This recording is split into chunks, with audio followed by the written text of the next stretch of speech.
ګرانو نازولو ماشومانو السلام علیکم. خدای دې وکړي چې جوړ و روغ راغلي وئ چې خپل درس ته غوږ ونیسئ.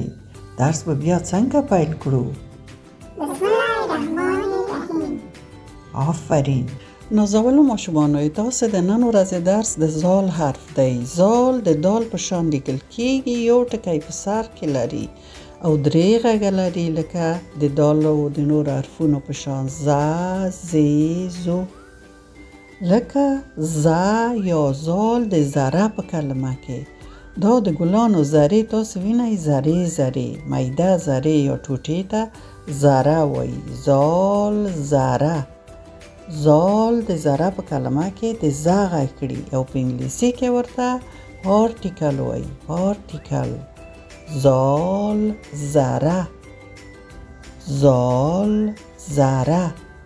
زال د ذره په کلمه کې د زه غږ کړي. زه، ذره. او زال د ذکر په کلمه کې د زې غږ کړي. زال، ذکر. زال، ذکر. زال د ذکر په کلمه کې د زې غږ کړي او په انګلیسي کې ورته د هایکر وایي.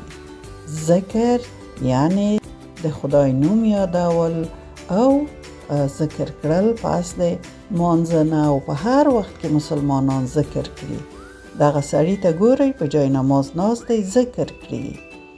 زال، ذکر. ذکر ته په انګلیسي کې د هایکر وایي. او زال د زوزنقه په کلمه کې د زو غږ کړي. زوزنقه. زوزنقه هغه وسیله ده چې تاسو زاویه په اندازه کوئ.